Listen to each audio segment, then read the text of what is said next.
Good morning everyone. मैं हूं सांदिला तिवारी और आप सबका वेलकम है अप्रिशिएट इंग्लिश चैनल में। जब भी हम परेशान होते हैं या हमें अपने काम से ब्रेक चाहिए होता है तो हम नेचर के पास जाते हैं, हिल्स पे जाते हैं, बीचेस पे जाते हैं, खुद को रिफ्रेश करते हैं, रिवाइव करते हैं और वापस से अपनी स्ट्रगलफुल लाइफ में लग जाते हैं। हम टेम्परेरीली जाते हैं नेचर के पास, पर जो आज हम पोएम डिस्कस करेंगे उसमें पोएट हमें इनकरेज कर रहे हैं कि हमें परमानेंटली नेचर के क्लोज होना चाहिए। आज का हमारा पोएम है अ थिंग ऑफ ब्यूटी, जिसे लिखा है जॉन कीट्स ने। जॉन कीट्स एक ब्रिटिश पोएट जो प्रोफेशनली एक सर्जन थे, लेकिन इन्होंने पोएट्री लिखना प्रेफर किया और कंप्लीटली खुद को डेडिकेट किया पोएट्री लिखने में। इनकी डेथ बहुत अर्ली एज में हो गई थी। ये सिर्फ 26 ईयर्स के थे जब इनकी डेथ हो गई। जॉन कीट्स एक बहुत बड़े रोमांटिक पोएट थे। रोमांस से यहाँ मतलब मेल और फीमेल के बीच के रोमांस का नहीं है।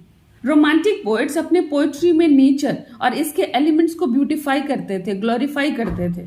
रोमांटिक पोएट्स नेचर के हर फॉर्म के ब्यूटी को अप्रिशिएट करते थे। वो अपनी पोएम्स में रूरल बैकग्राउंड, प्लांट्स, एनिमल्स, इन सब के बारे में लिखते थे। A thing of beauty Endymion poem का छोटा सा पार्ट है।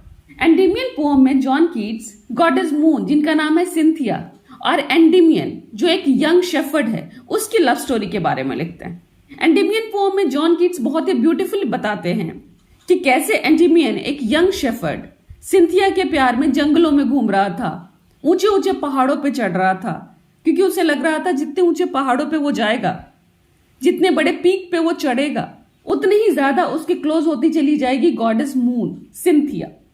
अब हम पोएम को डिस्कस करते हैं, अ थिंग ऑफ ब्यूटी, जिसमें पोएट एम्फेसाइज कर रहे हैं नेचुरल ब्यूटी को और इसकी इंपॉर्टेंस को। चलिए पोएम शुरू करते हैं। अ thing of beauty is a joy for ever. It's loveliness increases. It will never pass into nothingness, but will keep a bower quiet for us, and a sleep full of sweet dreams, and health, and quiet breathing. Poet nature की importance को बताते हुए कहते हैं कि जो nature ने हमें ब्यूटीफुल चीजें दी हैं, नेचर ने जो ब्यूटीफुल चीजें बनाई हैं, वो सोर्स ऑफ हैप्पीनेस है, वो हमें खुशियां देती हैं और इसकी ब्यूटी कभी कम नहीं होगी। ब्यूटीफुल चीजों की ब्यूटी समय के साथ और बढ़ेगी। नेचर की ब्यूटीफुल चीजों को वो कंपेयर कर रहे हैं अ बावर क्वाइट से। Bower means shade under plants and trees. पेड़ के नीचे जो छाया होता है उसे हम बावर कहेंगे। पोएट कहते हैं कि जो नेचुरल ब्यूटी है वो बावर क्वाइट की तरह है। जिस तरह पेड़ के नीचे छाया हमें अच्छी नींद देती है, प्योर ऑक्सीजन देती है जिसे हम ब्रीथ करके हेल्दी रहें, हमें अच्छी हेल्थ देती है, हमें कामनेस देती है, उसी तरह नेचर की ब्यूटीफुल चीजें भी हमें अच्छी हेल्थ देती है, पीस देती है, हैप्पीनेस देती है। इस स्टैंजा का पोएटिक डिवाइस देखते हैं। सबसे पहले राइम स्कीम देखिए। For ever A, never A, keep B, sleep B, breathing C. तो राइम स्कीम है A A B B C. Bower quiet, plant और ट्रीज के नीचे जो शेड है और वो जो कामनेस देती है, पीस देती है, उसे कंपेयर किया है नेचर की ब्यूटीफुल चीजों से। तो यहाँ कंपैरिजन हुआ है विदाउट यूजिंग वर्ड एज और लाइक, इसीलिए यहाँ मेटाफर पोएटिक डिवाइस यूज होगा। Sleep full of sweet dreams, near by words में एस कॉन्सोनेंट साउंड रिपीट हो रहा है, इसलिए ये एलिट्रेशन का केस है और एलिट्रेशन पोएटिक डिवाइस यूज होगा। स्टार्टिंग के 4 लाइन्स बिना किसी पंक्चुएशन मार्क के खत्म हो रहे हैं। तो जब भी कोई भी लाइन बिना पंक्चुएशन मार्क के खत्म हो तो वहां इंजैम्पमेंट पोएटिक डिवाइस यूज होता है। बिना किसी पंक्चुएशन मार्क की जब भी कोई लाइन खत्म होना, इसका मतलब है कि वो लाइन खत्म हो ही नहीं रहा है। वो लाइन तब तक एक्सटेंडेड है, वो तब तक चल रहा है जब तक कि कोई फुल स्टॉप या कोई भी पंक्चुएशन मार्क ना आ जाए, चाहे वो कॉमा हो, क्वेश्चन मार्क हो या कुछ भी हो। अगले स्टैंजा को डिस्कस करते हैं। Therefore, on every morrow are we wreathing a flowery band to bind us to the earth, spite of despondence, of the inhuman dearth, of noble natures, of the gloomy days, of all the unhealthy and over-darkened ways, made for our searching. Yes, in spite of all, some shape of beauty moves away the pall. Morrow means next day. Wreathing means to encircle, circle banana. Despondence means depression, sadness. Inhuman, cruelty, dearth, scarcity, किसी चीज की कमी होना. Gloomy, dark, cloudy, over darkened ways, evil ways. Evil means पाप, जितने सारे हम बुरे बुरे काम करते हैं। Paul, sadness. पोएट कहते हैं कि जिस तरह से फ्लावर्स को इकट्ठा करके उसका एक बैंड बनाया जाता है, उसे इंसर्कल किया जाता है, एक सर्कुलर बैंड बनाया जाता है जिसे स्पेशली लड़कियां पहनती हैं, कहीं कहीं मेल भी पहनते हैं, और उसी तरह हम भी ब्यूटीफुल चीजों को कलेक्ट करते हैं, उसका बैंड बनाते हैं और खुद से उसको कनेक्टेड रखते हैं। क्योंकि हमारी लाइफ में इतनी सारी प्रॉब्लम्स हैं, सैडनेस है, हेल्थ रिलेटेड इश्यूज हैं, हमारे आसपास इतनी क्रूअलिटी है, लोग इतने क्रूअल है, बहुत सारे लोगों के पास बहुत सारी चीजों की कमियां हैं, लोगों के अंदर इतना सैडनेस भरा पड़ा है। तो इन सब दुख तकलीफों के बीच में, health related issues, sadness, depression के बीच में नेचर की ब्यूटीफुल चीजें ही हैं जो हमें इंस्पायर करती है कि हम पीसफुली जिएं, हम हैप्पीली जिएं। और ये नेचर की ब्यूटीफुल चीजें ही हैं जो हमारी प्रॉब्लम्स, हमारी सैडनेस को ले लेती है और हमें पलट कर देती है हैप्पीनेस, जॉय। इस स्टैंजा का पोएटिक डिवाइस देखते हैं। सबसे पहले rhyme scheme. रीदिंग, C, earth, dearth, D, D, days, ways, E, E, all, pall, F, F. Rhyme scheme है C, D, D, E, E, F, F. Band to bind, noble natures, some shape. इन तीनों ही phrases में consecutive words में या nearby words में consonant sound repeat हुआ है, इसलिए यहां अलिट्रेशन पोएटिक डिवाइस यूज होगा। रीडिंग अ फ्लावरी बैंड, यहां फ्लावरी बैंड को कंपेयर किया गया है नेचुरल थिंग से। Again comparison without using as और लाइक, तो मेटाफर पोएटिक डिवाइस यूज हुआ है। Are we reading a flowery band, यहां वर्ड्स के ऑर्डर्स को रिवर्स किया गया है। जब भी वर्ड्स के ऑर्डर्स को रिवर्स किया जाता है तो पोएट इसका मतलब उस चीज को एम्फसाइज करता है, और जब वर्ड्स के ऑर्डर्स को रिवर्स करके प्रेजेंट किया जाए तो वहां इन्वर्जन पोएटिक डिवाइस यूज होता है।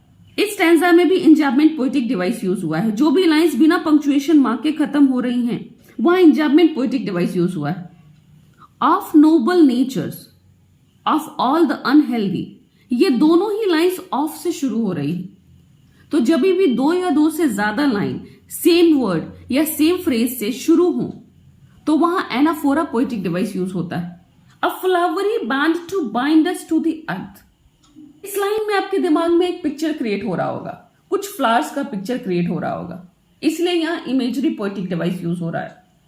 नेक्स्ट स्टैंजा देखते हैं। From our dark spirits such the sun, the moon, trees old and young, sprouting a shady boon from simple sheep, and such are daffodils with the green world they live in, and clear rills that for themselves a cooling covert make. Gaze the hot season, the mid forest break, rich with a sprinkling of fair musk rose blooms. Poet अभी तक जिस beautiful चीजों को press कर रहे थे, अब वो बता रहे हैं कि ये ब्यूटीफुल चीजें हैं क्या। तो वो कहते हैं कि ब्यूटीफुल चीजें हैं the sun, the moon, trees old and young, sheep, daffodils flower, rills means streams, musk rose, ये सारे ही ब्यूटीफुल चीजें हैं जो नेचर ने हमें दी है।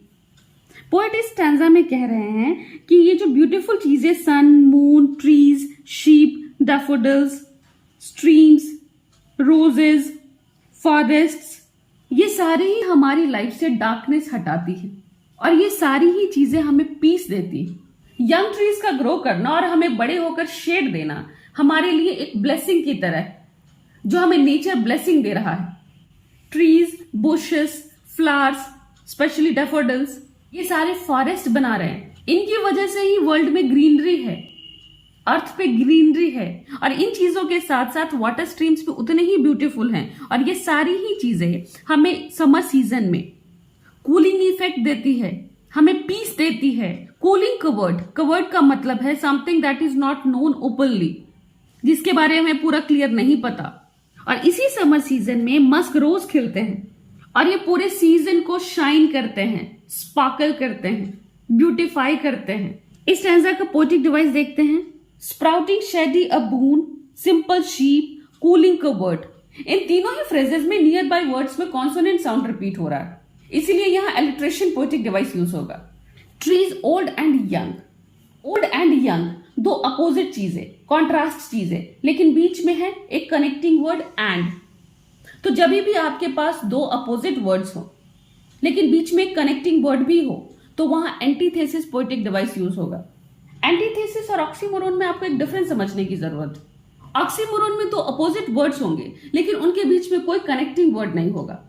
जैसे old young, old and young है तो एंटीथेसिस, ओल्ड यंग है तो oxymoron. Labour and ease and connecting word बीच में है इसलिए एंटीथेसिस। लेकिन अगर ये सीधे ऐसे रहा लेबर ईज तो ये ऑक्सीमोरोन पोएटिक डिवाइस यूज होगा। यहां यूज हो रहा है antithesis because old and young बीच में कनेक्टिंग वर्ड। बट प्लीज आप ऑक्सीमोरोन और एंटीथेसिस के डिफरेंस को याद रखें। ये पूरा ही स्टैंजा इमेजरी से भरा हुआ है। सिंपल शीप, ये कहते ही आपके दिमाग में जानवरों का पिक्चर आता है। क्लियर रिल्स, वाटर स्ट्रीम्स का पिक्चर आएगा। ग्रीन वर्ल्ड, एक ऐसा वर्ल्ड जहां ग्रीनरी ही ग्रीनरी है, मींस प्लांट्स और ट्रीज ही हैं। मस्क रोज स्प्रिंकलिंग, इन सारे फ्रेजेस से, लाइन से एक सेंसरी इफेक्ट क्रिएट हो रहा है, एक पिक्चर क्रिएट हो रहा है आपके माइंड में, इसीलिए इमेजरी यूज हुआ है। राइम स्कीम देखते हैं। Moon boon, G G, daffodils rills, H H, make break, I I, blooms, J. तो इस स्टैंजा का राइम स्कीम है जी जी, एच एच, आई आई, जे। अब आखिरी स्टैंजा पे आते हैं। And such too is the grandeur of the dooms we have imagined for the mighty dead, all lovely tales that we have heard or read, an endless fountain of immortal drink pouring onto us from the heavens brink. Grandeur, जिनका rank, जिनका status society में बहुत ऊंचा हो। Dooms, dead. Mighty, brave. Immortal, something which is eternal, never ending. Brink, edge. Poet कहते हैं कि जिस तरह से फ्लावर्स ब्यूटीफुल है, ट्रीज ब्यूटीफुल है, सन मून ब्यूटीफुल है, रिल्स ब्यूटीफुल है, उसी तरह जो डेड सोल्जर्स हैं, मार्टर्स हैं, शहीद, जिन्होंने अपने लाइफ्स को सेक्रीफाइस किया देश के लिए, ह्यूमैनिटी के लिए, अपने लोगों को बचाने के लिए या उनकी सेवा में, उनकी जो ब्रेवरी की कहानियां हमने सुनी है या पढ़ी है वो भी उतनी ही ब्यूटीफुल है। उनका रैंक सोसाइटी में सबसे ऊंचा है और वो भी हमें लाइफ जीने के लिए इंस्पायर करता है। वो हमें ब्रेवरी के साथ आगे बढ़ने के लिए इंस्पायर करता है। पोएट कहते हैं कि जो नेचर ने हमें ब्यूटीफुल चीजें दी हैं वो इमोर्टल ड्रिंक की तरह है। इमोर्टल ड्रिंक मतलब उसको हिंदी में आप अमृत कह लीजिए, जिसको पीने के बाद कोई मरेगा नहीं। तो नेचर की ब्यूटीफुल चीजें ब्लेसिंग्स है हमारे लिए और वो उस इमोर्टल ड्रिंक की तरह है, उस अमृत की तरह है जो भगवान ने हमें दिया है। जिस तरह भगवान हमें हेवन से, स्वर्ग से इमोर्टल ड्रिंक दे रहे हैं, उसी तरह यहाँ अर्थ पे नेचर हमें ब्यूटीफुल चीजें देती है। मतलब नेचर हमें इमोर्टल जॉय देती है और यही इमोर्टल जॉय, पीस, हमारे हैप्पीनेस का अल्टीमेट सोर्स है। इस स्टैंजा का पोएटिक डिवाइस देखते हैं। हैव हर्ड, पास के वर्ड में कॉन्सोनेंट साउंड रिपीट हुआ है, यहाँ एच साउंड रिपीट हुआ है, इसलिए अलिट्रेशन पोएटिक डिवाइस यूज होगा। पहली लाइन पंक्चुएशन मार्क के बगैर खत्म हो रही है तो वो इंजैबमेंट का केस है, वहां इंजैबमेंट पोएटिक डिवाइस यूज हुआ है। इमोर्टल ड्रिंक, इमोर्टल ड्रिंक को कंपेयर किया गया है नेचर की ब्यूटीफुल चीजों से। यहाँ कंपैरिजन यूज हो रहा है बिना एज और लाइक वर्ड के, इसलिए मेटाफर पोएटिक डिवाइस यूज हो रहा है। इस स्टैंजा का राइम स्कीम देख लेते हैं। डूम्स, जे, डेड, के, रेड, के, ड्रिंक, ब्रिंक, आई आई। मीन्स राइम स्कीम है जे, के, आई आई। और यहां खत्म होता है आपका poem a thing of beauty. मिलते हैं अगले वीडियो में। बाय।